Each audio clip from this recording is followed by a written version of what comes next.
DOF is equal to zero వచ్చిందంటే దీని అర్థం ఏంటిది? ఫ్రేమ్ అని అర్థం. అంటే ఇది ఎలాంటి రిలేటివ్ మోషన్స్ అన్నవి దీంట్లో చేయమని అర్థం. కాకపోతే ఓకేనా, ఇదే లింక్ని దేంట్లో వాడతారంటే ఇదివరకు ఇదే మెకానిజంనే లోకోమోటివ్స్లో వాడేవారు, ట్రైన్స్లో, పాత రకం ట్రైన్స్లో. అప్పుడు స్టీమ్ ఇంజిన్ ఉండేది కదా, స్టీమ్ ఇంజిన్ వాడిన టైంలో ఇది వాడేవారు అన్నమాట. ఎందుకు? మోషన్ని జనరేట్ చేయడానికి. ఓకేనా. అంటే ఎప్పుడైతే దీంట్లో రిలేటివ్ మోషన్ అన్నది ఏర్పడుతుందో అప్పుడు దాని డిఓఎఫ్ అన్నది ఈక్వల్ జీరో అవుతుందిగా. మామూలుగా జనరల్గా మాట్లాడుకుంటే DOF is equal to zero అయ్యింది అంటే అర్థం ఏంటి? అది ఫ్రేమ్ అని అర్థం. మనకి ఫార్ములా పరంగానేమో డిఓఎఫ్ అన్నది ఈజ్ ఈక్వల్ టు జీరో వస్తుంది. కాకపోతే దీంట్లో సమ్ మెకానిజం అనేది జరుగుతుంది, అంతేనా? అంటే అర్థం ఏంటి? మనం దీనికి ఈ ఫార్ములా ఉపయోగించి క్యాలిక్యులేట్ చేసిన డిఓఎఫ్ అన్నది తప్పని అర్థమేనా?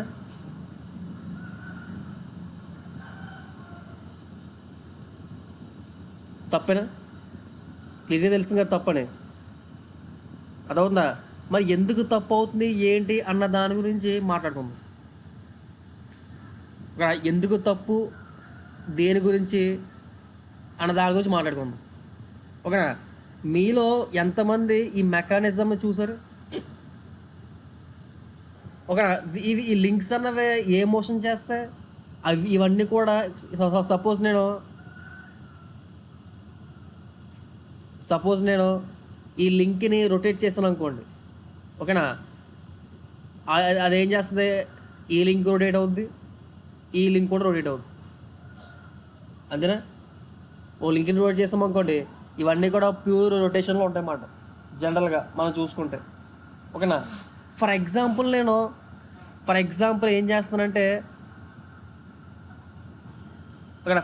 ఏం చేస్తానంటే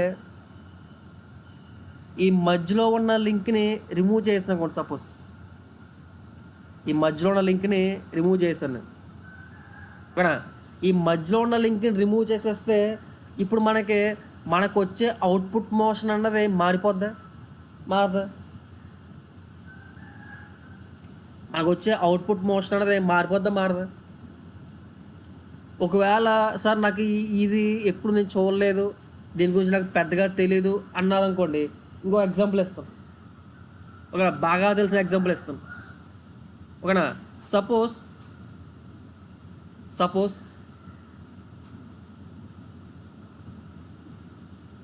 ఈ ఎగ్జాంపుల్ తీసుకుందాం. మాకు అందరికీ బాగా తెలిసిన ఎగ్జాంపుల్.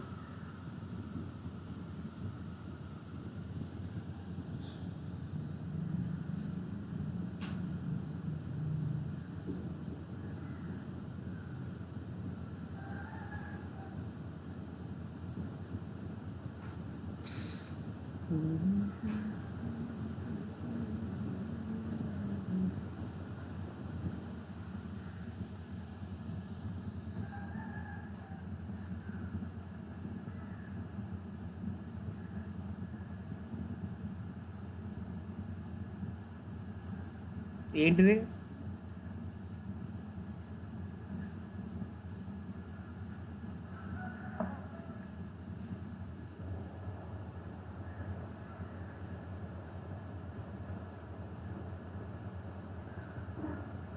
ఈ మెకానిజం ఏ మెకానిజం ఉంటుందండి? డయాగ్రామ్ పరంగా బాల్ బేరింగ్ చేస్తే 9 చెప్పారు మీరు, డిగ్రీస్ ఆఫ్ ఫ్రీడమ్ అన్నారు. ఓకే. ఇప్పుడు ఏం చేస్తాను నేను? ఒక బాల్ తీసేస్తాను. అప్పుడు డిగ్రీస్ ఆఫ్ ఫ్రీడమ్ ఎంత అయిపోతుంది చెప్పండి ఒకసారి. అప్పుడు నెంబర్ ఆఫ్ లింక్స్ 7 అవుతాయి. ఓకేనా. J0 హెచ్ అన్నది 10, అంటే 3 × 6 - 10, 18 - 10 అంటే ఎంత? 8. అంటే ఒక బాల్ తీసేస్తే మళ్ళీ ఏమైపోతుంది? 8 అయిపోతుంది. అంటే దీనికి నెంబర్ ఆఫ్ ఇన్పుట్స్ అలా 8 అవ్వాలా? అంటే ఒక్కొక్క బాల్ బేరింగ్కి డిగ్రీస్ ఆఫ్ ఫ్రీడమ్ అన్నది ఒక్కొక్కలా ఉంటుందా? అంటే దాని నెంబర్ ఆఫ్ బాల్స్ని బేస్ చేసుకుని అలాగే ఉండవు కదా. ఏ బాల్ బేరింగ్కి అయినా సరే డిగ్రీస్ ఆఫ్ ఫ్రీడమ్ అన్నది ఒకటే కదా అవుతుంది, ఎటువంటి బాల్ బేరింగ్ అయినా సరే. ఓకేనా. అంటే అర్థం ఏంటి? మనం ఈ బాల్ బేరింగ్కి ఒక ఇక్కడ యూజ్ చేస్తున్న ఫార్ములా అన్నది తప్పే కదా. అంటే ఒక్కొక్క బాల్ బేరింగ్కి ఒక్కొక్క డిగ్రీస్ ఆఫ్ ఫ్రీడమ్ వస్తుంది based on number of balls. అదవుతుందా? Based on number of balls use చేసుకుని ఓకేనా ఒక్కొక్క దానికి ఒక్కొక్క ఫార్ములా వస్తుంది మనకి. అంటే మనం ఎక్కడో తప్పు చేస్తున్నట్టే కదా. ఏం తప్పు చేస్తాం అన్న దాని గురించి డిస్కస్ చేద్దాం ఇప్పుడు. అదవుతుందా? పాయింట్ అదవుతుందా? బాల్ బేరింగ్ మెకానిజం అన్నది ఏం చేస్తుంది? ఓకేనా, సపోజ్ ఏం చేస్తానంటే దీన్ని ఫిక్స్డ్గా ఉంచితే ఓకేనా, దీన్ని ఫిక్స్ చేస్తే ఈ బాల్స్ అన్నవి రొటేట్ అవుతాయి. ఈ బాల్స్ రొటేట్ అవ్వడం వల్ల ఈ అప్పర్ రేస్ని కూడా రొటేట్ చేస్తాయి. అంతేనా జరిగేది? ఈ అప్పర్ రేస్ అన్నది రొటేట్ అయ్యి బాల్స్ రొటేట్ అవి ఓకేనా, ఈ బాల్స్ రొటేట్ అవుతూ ఈ అప్పర్ రేస్ అన్నవి రొటేట్ చేస్తాయి. అంతేనా? బాల్ బేరింగ్స్ అన్నవి బాల్ బేరింగ్స్ మెకానిజం అనేది అంతేనా? ఓకే, అంటే ఇది టర్న్ అవుతుంది అనుకోండి, అవుటర్ రేస్ అని టర్న్ అవుతుంది అనుకోండి, ఆటోమేటిక్గా ఈ బాల్స్ అనేవి టర్న్ అవుతాయి. ఇప్పుడు ఆ మోషన్ అన్నది ఇక్కడ ఎన్ని నెంబర్ ఆఫ్ బాల్స్ ఉన్నా సరే అదే మోషన్ జరుగుతుంది. ఒక బాల్ ఉన్నా, 2 బాల్స్ ఉన్నా, 3 బాల్స్ ఉన్నా, 4 బాల్స్ ఉన్నా, 5 బాల్స్ ఉన్నా ఓకేనా, అవే మోషన్ అది జరుగుతుందా? నెంబర్ ఆఫ్ బాల్స్ బట్టి మోషన్స్ అనేవి మారిపోతుంటాయి. అంటే మనకి అక్కడంటే మనకి లింక్స్ని రిమూవ్ చేసేసినా కానీ యాడ్ చేసినా కానీ ఓకేనా, నంబర్ ఆఫ్ లింక్స్ని తక్కువ చేసినా కానీ అక్కడ జరిగే మోషన్ అనేది మారతలేదు అనుకోండి. ఓకేనా, కొన్ని నెంబర్ ఆఫ్ లింక్స్ని రిమూవ్ చేసినా కానీ ఎక్కువ యాడ్ చేసినా కానీ అక్కడ జరిగే మోషన్ అనేది మారతలేదు అనుకోండి. ఓకేనా, ఆ లింక్స్ని కన్సిడర్ చేయకూడదు డివైఎఫ్ చేసేటప్పుడు. అక్కడ ఉన్న లింక్స్ అన్నీ కూడా అలాంటి లింక్స్ అన్నీ కూడా ఒక లింక్ కిందే తీసుకోవాలన్నమాట.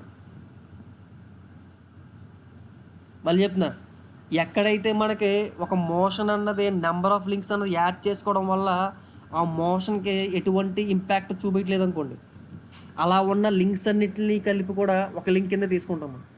అంటే ఆ లింక్ని తీసుకోకూడదు అన్నమాట. ఆ లింక్కి ఉన్న జాయింట్స్ని కన్సిడర్ చేసుకోకూడదు మనం డివైఎఫ్ కట్టేటప్పుడు. ఎందుకంటే వాటి యొక్క పాత్ర ఆ మోషన్ని మార్చడానికి కాదు, సమ్ అదర్ దేనికి ఉందన్నమాట. ఆ నెంబర్ ఆఫ్ బాల్స్ అని ఎక్స్ట్రా ఎందుకు తెచ్చుకుంటామంటే ఆ మోషన్ని మార్చడానికి మనం ఇవ్వట్లా, అదే సమ్ అదర్ రీజన్ వల్ల ఇస్తున్నాం మనం. ఓకేనా, ఏ లింక్స్ అయితే మళ్ళీ చెప్తున్నా, ఏ లింక్స్ అయితే మనకి మోషన్ని చేంజ్ చేయడం కోసం ఉండడం లేదో వాటిని డివైఎఫ్ కట్టేటప్పుడు మనం కన్సిడర్ చేసుకోకూడదు. వాటికి సంబంధించి ఉన్న ఓకేనా, వాటికి సంబంధించి ఉన్న లింకుల్ని జాయింట్స్ని మనం డివైఎఫ్ కట్టేటప్పుడు తీసుకోకూడదు. ఓకేనా, అలాంటి లింక్స్ని ఏమంటామంటే రెడెండెంట్ లింక్స్ అంటాం. ఓకేనా, అంటే దాన్ని బట్టి ఈ డెఫినేషన్ బట్టి మీరు ఇక్కడ మనం ఎన్ని బాల్స్ని కన్సిడర్ చేసుకోవాలి మనం డివైఎఫ్ కట్టేటప్పుడు? ఒక బాల్ కన్సిడర్ చేసుకుని సరిపోద్దా? ఇప్పుడు ఒక బాల్ దానికి సంబంధించి జాయింట్స్ కన్సిడర్ చేసుకుని డివైఎఫ్ ఫైండ్ అవుట్ చేయండి. ఒక బాల్ దానికి సంబంధించిన దాన్ని బేస్ చేసుకుని డివైఎఫ్. ఫర్ ఎగ్జాంపుల్ సన్నల్ ప్లాంటర్ మెకానిజం చూద్దాం. ఓకేనా, ఈ రేస్ ఫిక్స్ చేశాను ఇలా.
ఈ మెకానిజం మీరు చూసి ఉంటారు కదా, దీని డివైఫ్ అయిన ఓకేనా.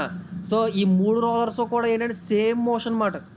సో ఈ 3 రోలర్స్లో ఒక రోలర్ కిందనే నేను కన్సిడర్ చేసుకుంటాను. ఈ రోలర్నే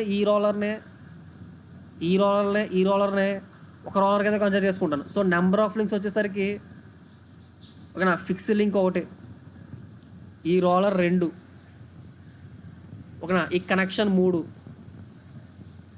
ఓకేనా, ఈ రోలర్ 4, ఓకేనా. సో నెంబర్ ఆఫ్ లింక్స్ వచ్చేసరికి 4. So number of lower pace వచ్చేసరికి అండి, లోవర్ పేస్ 2 కదా, 1 2 2, ఓకేనా. నెంబర్ ఆఫ్ హైయర్ పేర్స్ అండి 1. So DOF is equal to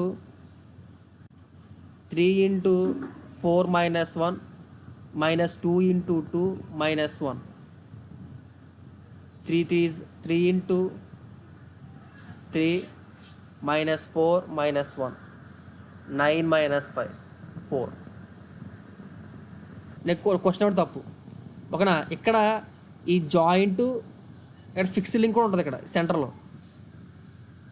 okay. అంటే ఇది ఏ జాయింట్ అవుతుంది, సెంటర్లో ఉన్నది టెరిటరీ జాయింట్ అవుతుంది. అంటే ఇక్కడ ఏముందంటే ఒక బైనరీ, ఒక territory joint, 2 binary joints, 2 binary joints. So మొత్తం 3 బైనరీ జాయింట్స్ ఉన్నట్టు ఇక్కడ. సో J = 3 తీసుకోండి. J = 3 తీసుకుంటే ఎంత అవుతుంది చెప్పండి ఒకసారి.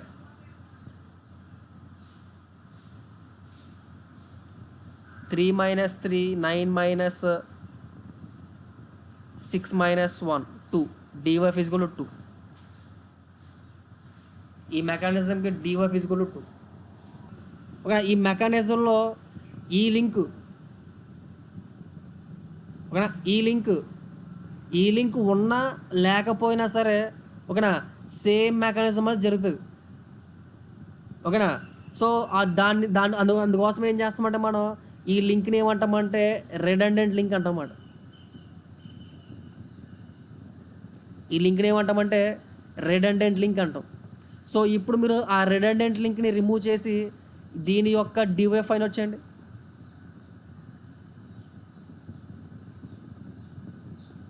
సో ఈ బాల్ బేరింగ్లో ఒక బాల్ పెట్టాను నేను, ఓకేనా. ఈ ట్రక్ యొక్క వెయిట్ అంతా కూడా ఏం పడుతుంది అంటే అవుటర్ రేస్ మీద పడుతుంది. ఈ అవుటర్ రేస్ అంటే దేని మీద అప్లై చేస్తుంటే ఓన్లీ ఒక బాల్ మీద మొత్తం లోడ్ అంతా కూడా అప్లై అయిపోతుంది అన్నమాట, ఓకేనా. అదే కనుక నెంబర్ ఆఫ్ బాల్స్ పెంచాను అనుకోండి, ఆ లోడ్ అంతా ఏం చేస్తుంది అంటే ఆ బాల్స్ అన్ని కూడా షేర్ చేసుకుంటాయి కదా. ఓకే, మెయిన్ పర్పస్ అది నెంబర్ ఆఫ్ బాల్స్ అన్నది పెంచుకోవడానికి, ఆ రెడెంట్ లింక్స్ అన్నవి ఇవ్వడానికి కారణం అది. దాంట్లో ఉన్న రెడెంట్ link,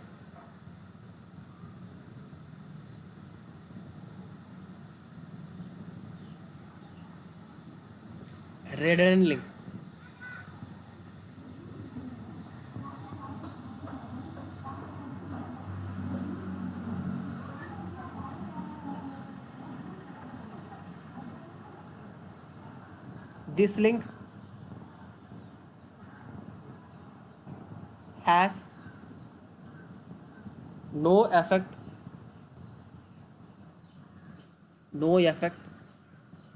on the motion in a mechanism.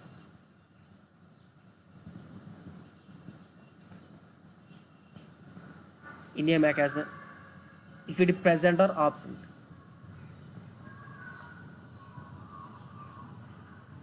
అది ఉన్నా లేకపోయినా సరే ఆ మెకానిజంలో మోషన్ మీద ఎటువంటి ప్రభావం చూపించదు. Such links are called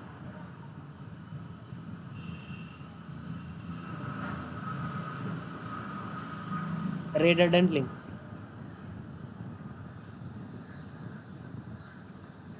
Such links are called redundant link. Purpose of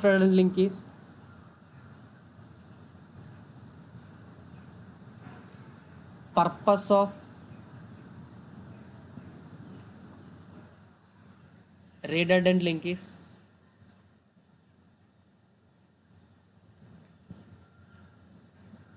to share the load, to share the load. ఓకేనా, లోడ్ని షేర్ చేసుకోవడం. అంటే ఇక్కడ number of DOF is equal to formula ఏంటి, 3 × n-1 - 2j - h. ఓకేనా, వీటిని prove చేసిన తర్వాత kelvin అన్నవాడు ఒక సైంటిస్ట్ వచ్చాడు. ఓకేనా, కెల్విన్ అన్నవాడు ఒక సైంటిస్ట్ వచ్చాడు. ఓకేనా, దీనికంటే ముందు వెనక ఐడియా లేదు, కానీ కెల్విన్ అన్నవాడు ఒక సైంటిస్ట్ వచ్చాడు అన్నమాట. ఓకేనా, వాడు కూడా ఒక చిన్న రిలేషన్స్ ఇచ్చాడు. రిలేషన్స్ ఇచ్చి వాడు ఏం చెప్తున్నాడంటే కైనమాటిక్ చైన్ అవ్వాలంటే ఆ రిలేషన్ ఎలా ఉండాలి. ఓకేనా, సూపర్ స్ట్రక్చర్ కానీ అవ్వాలంటే ఆ రిలేషన్ ఎలా ఉండాలి.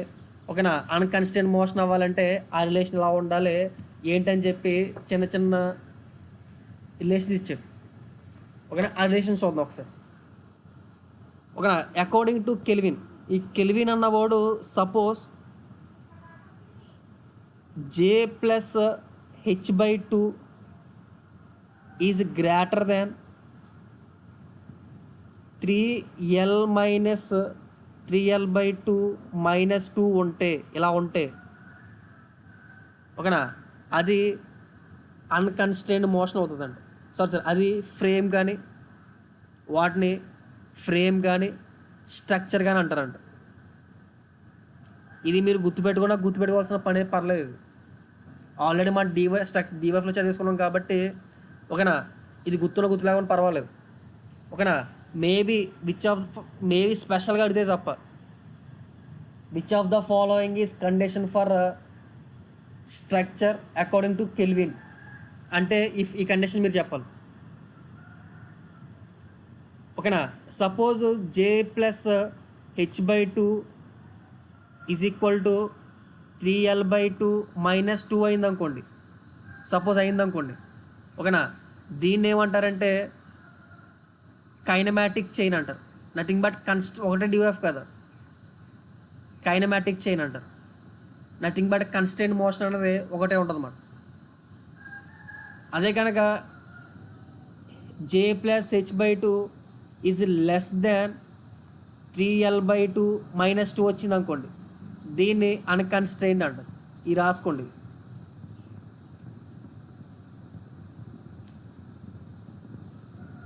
ఇప్పుడు దాకా మనం ఎన్ కింద మార్చుకున్నాం కదా, ఫార్ములాని 3 × n-1 రాసుకున్నాం కదా మనం. ఇప్పుడు ఎల్ల కింద ఉంచేసుకుంటే మీ ఇష్టం, అది నేను ఎన్ కింద మార్చుకుంటాను. అంటే ఇప్పుడు దాకా ఎన్ కింద చెప్పాం కదా, వీటిని ఎల్ల తీసి ఎన్ కింద మార్చుకోండి. అంటే మనం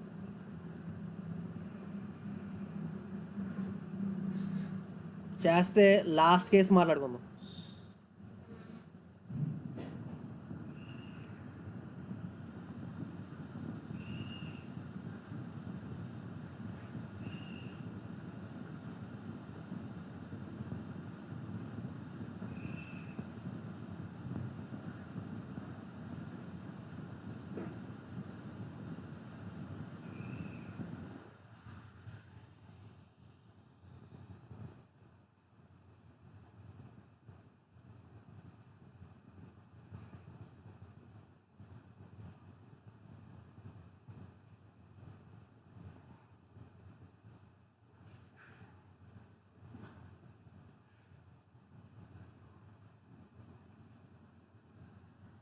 అంగేస్తున్నాడు. ఒక మళ్ళీ చెప్పిన, ఎక్కడైతే మనకి మెకానిజంలో స్ప్రింగ్ ఇస్తున్నాడో మీరు ఏం చేయాలంటే ఆ స్ప్రింగ్ని తీసేసి, ఓకేనా, ఆ స్ప్రింగ్ ప్లేస్లో ఇలాగా 2 లింక్స్ని 2 links with lower Perni connect చేసుకోవాలి. అది రాసుకోండి. ఇప్పుడు ఈ స్ప్రింగ్ ఉంది కదా, ఈ స్ప్రింగ్ని రిమూవ్ చేసుకుని, ఓకేనా, ఆ స్ప్రింగ్ ప్లేస్లో ఏం పెట్టుకోవాలి, 2 లింక్స్ ఇలా పెట్టుకోవాలి. ఓకేనా, ఇప్పుడు దీంట్లో నెంబర్ ఆఫ్ లింక్స్ ఏంటో చెప్పండి ఒకసారి. చూడండి, ఫిక్స్డ్ ఒకటే, ఓకేనా, ఇది మొత్తం ఒకటే లింక్ 2 3 4 5 నెంబర్ ఆఫ్ లింక్స్ 5. ఓకేనా, నెంబర్ ఆఫ్ ఫ్లో పేర్స్ చూద్దాం. ఇది బైనరీ పేరు, ఇది బైనరీ పేరు, ఇది బైనరీ పేరు, ఇది బైనరీ పేరు, ఇది బైనరీ పేరు, ఇది బైనరీ పేరు. ఎన్ని ఉన్నాయి? 1 2 3 4 5 6. So number of binary joints is equal to 6. Higher pairs 0. So 3 into 4 minus 2 into 12. So 2 into 6, 12 minus 12 0. నేను ఈ స్ప్రింగ్ తీసేసి ఈ స్ప్రింగ్ ప్లేస్లో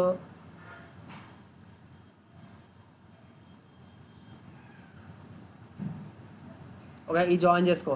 ఇప్పుడు number of links 1 2 3 4 5 6.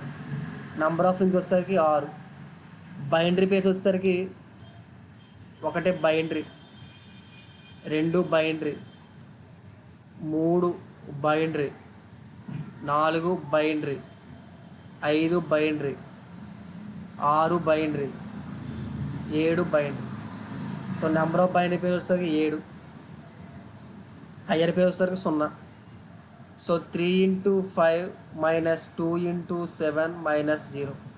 15 minus 14 1. So df is equal to 1.